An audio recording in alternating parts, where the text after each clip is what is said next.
என்கிட்ட ஒரு பையன் அன்னை 10,000 ரூபாய் ஒர்க் அவுட் ஸ்டார்ட் பண்ணலாமா அப்படி சொல்லி கேட்டிருந்தான். எனக்கு ஒரு மாசத்துக்கு ஃபுட்டுக்கு 30,000 ரூபா ஆகுது. காரணம், நான் இருக்கிறது மால்டாங்கிற ஒரு ஐலாண்டு, 4 பக்கமும் கடல் தான்.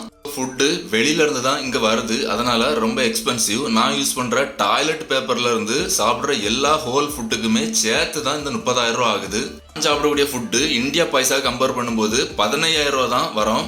வாரத்தில் 5 நாள் ப்ரொக்கோலி எடுப்பேன். அதே மாதிரி டெய்லி 6 முட்டை வச்சு வீக்லி 6 டேஸ் எடுப்பேன். 2 நாளைக்கு ஒருக்கா ஃபிஷ்ஷு அல்லது போர்க்கு அல்லனா பீஃபு இப்படி ஏதாவது 200 to 250 கிராம் நான் எடுப்பேன். வீக்கெண்டில் அதாவது சனிக்கிழமை இல்லை ஞாயிற்றுக்கிழமை 500 to 600 கிராம் நான் நான்வெஜ் எடுப்பேன். ஏன்னா அன்னைக்கு தான் எனக்கு சமைக்கிறதுக்கு டைம் நிறையவே கிடைக்கும். என்னோட மெயின் ஃபுட்டு என்னன்னு பார்த்தீங்கன்னா ப்ரொக்கோலி அண்ட் எக்ஸ் மட்டும்தான். இந்த ஃபுட்டை சாப்பிட்டுக்கிட்டே 40 வயசுலையும் டெய்லி 16 கிலோமீட்டர் சைக்கிள் மிதிக்கிறேன். 2 நாளைக்கு ஒருக்கா 5 to 10 கிலோமீட்டர் ரன்னிங் பண்ணுறேன், ஸ்ட்ரென்த் ட்ரைனிங் பண்ணுறேன். ஃபுட்டே கிடைக்காதவனும் ஒர்க் அவுட் பண்ணி உடம்பு நல்லா ஸ்ட்ராங்காக தான் வச்சிருக்கேன். அதனால ஃபுட்டுன்னு சொல்லி ஒர்க் அவுட்டை ஸ்டார்ட் பண்ணாமல் இருக்காதீங்க, சரியா? தன்னம்பிக்கைக்கு முன்னாடி ஃபுட்டு ஒரு மயிரம் கிடையாது.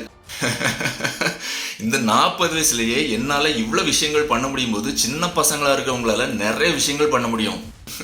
அதனால சப்ளிமெண்ட், கிரியேட்டின் இப்படி மனசை போட்டு குழப்பிக்காம உங்க கையில எவ்வளவு காசு இருக்கு, அதுல எவ்வளவு ஃபுட்டு வாங்க முடியும், அதை சாப்பிட்டு எவ்வளவு ஸ்ட்ரென்த் ஆக முடியும், அதை ஃபர்ஸ்ட் பாருங்க. யோசிக்காதீங்க, ஸ்டார்ட் பண்ணிருங்க. Stay strong.